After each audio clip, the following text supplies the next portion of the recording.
El Filibusterismo, buod ng Kabanata 12, Placido Penitente.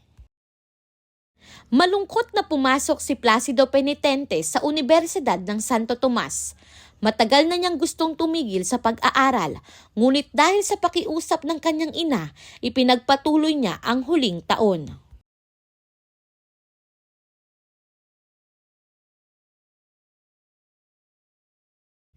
Habang naglalakad patungo sa eskwela, madali mong makikilala kung saan nag-aaral ang bawat isa. Ang mga taga-Ateneo ay Europeo ang bihis at mabilis maglakad. Ang taga-Letran ay simple ang suot at mas marami ang bilang. Samantala, ang mga taga-Santo Tomas ay magara ang ayos at baston ang dala. Habang sa dulo ay ang mga kababaihang may aklat at kasunod ang kanilang mga utusan. Nagulat si Placido nang bigla siyang tapikin ni Juanito Pelaez sa may Magallanes. Si Juanito ay mayabang, mahilig sa biro at paborito ng mga guro. Masayang ikinuwento ni Juanito ang kanyang bakasyon. Inanyayahan daw siya ng praile ng patrolya sa Tiani kasama si Padre Camora. Wala raw silang ginawa kundi mangharana at pasukin ang bawat tahanan, sabay tawa at bulong kay Placido. Napatingin si Placido kay Juanito na may pag-aalinlangan. Ikinuwento ni Juanito si Basilio na hibang sa katipang si Huli. Masungit ngunit maganda. Isang gabi, dalawang nangharana ang hinambalos ni Padre Camora at sa di malalamang dahilan, nabuhay pa. Pagkatapos, tinanong ni Juanito ang kanilang leksyon at mabilis namang sumagot si Placido. Ang aralin nila ay tungkol sa mga salamin. Ngunit imbis na pumasok, niyaya pa ni Juanito si Placido. Tumanggi si Placido, sumagi sa isip niya ang inang nagtatrabaho para lamang mapag-aral siya. Tahimik siyang lumakad palayo at pumasok sa universidad. Hinabol ni Juanito si Placido, humingi ng ambag para sa bantayog ni Padre Baltazar.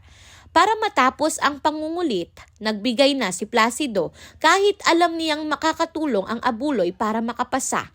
Ngunit alam din niyang ipagmamalaki iyon ni Juanito, hindi bilang tulong kundi bilang palabas. Patuloy silang naglakad sa paligid ng universidad. Sa di kalayuan, nakita nila si Isagani na nakikipagtalo sa kapwa mag-aaral tungkol sa aralin. Ang ilan na may abalang tumitingin sa mga dalagang papasok sa simbahan. Natahimik si Isagani nang mapansin ang bagong dating na karwahe. Bumaba mula rito si Paulita Gomez kasama si Doña Victorina. Ngumiti ang Doña kay Juanito Pelaez. Samantala, mahilig magliwaliw si Tadeo, isa nilang kamag-aral. Pumapasok lamang siya para alamin kung may klase. Kapag mayroon, aalis agad at magdadahilang may sakit. Kahit ganoon, nakapapasa pa rin siya. Nagsimula ng magsipasukan ang mga mag-aaral nang may muling humabol kay Placido. Pinapirma siya sa panukalang paaralan ni Makaraig. Hindi siya pumirma, hindi pa niya ito nababasa. Naalala niya ang babala ng kanyang amain. May taong nawalan ng lahat dahil sa kasulatang pinirmahan ng hindi inuunawa. Dahil sa katagalan ng pakikipag-usap, nahuli si Placido sa klase. Nag-alinlangan siyang pumasok, ngunit naalala niyang malapit na ang pagsusulit. Pumasok siya. Baka ito na ang pagkakataong mapansin ng kanyang propesor. Pumasok pa rin si Placido at sadyang umalingaw-ngaw ang tunog ng kanyang mga hakbang. Napuna siya ng propesor at binalaan ng may halong pagbabanta. May araw raw siya at pagbabayaran niya ang kanyang ginawa. Pagtalakay sa El Filibusterismo, Kabanata 12, Placido Penitente. May mga estudyanteng pumapasok sa paaralan hindi dahil gusto nilang matuto, kundi dahil takot silang mapag-iwanan. May mga nag-aaral hindi para umunlad, kundi para lang matapos. Sa mga naunang kabanata, nakita natin ang mundo ng kapangyarihan at kayamanan. Ngayon, inilipat ni Rizal ang lente sa paaralan.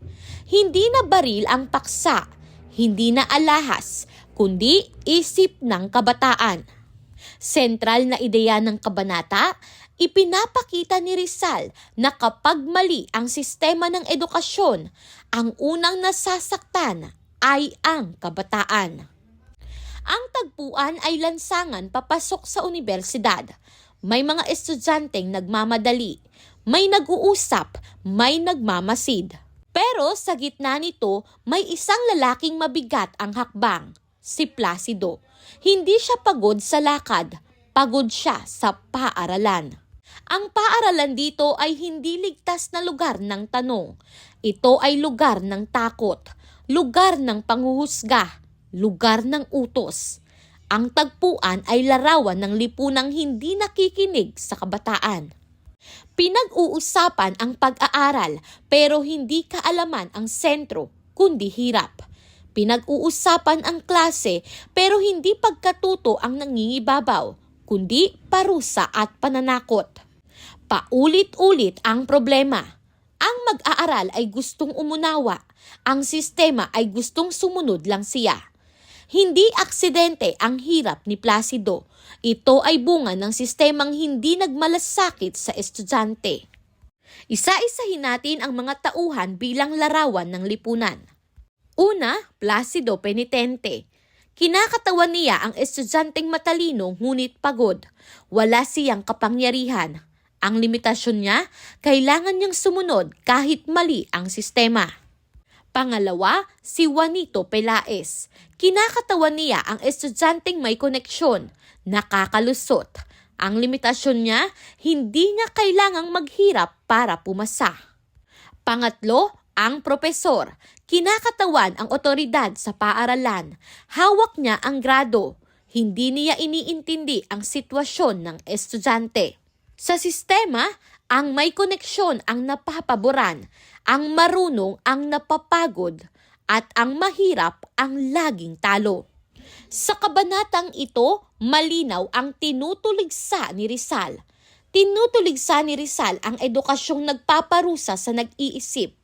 Binabatikos niya ang paaralang ginagamit ang takot imbis na pag-unawa. Malinaw ang babala ni Rizal. Kapag ginawang tanikala ang edukasyon, ang bayan ang mawawalan ng kinabukasan. Sa panahon ng kolonyalismo, ginamit ang edukasyon upang hubugin ang masunurin, hindi ang mapanuri.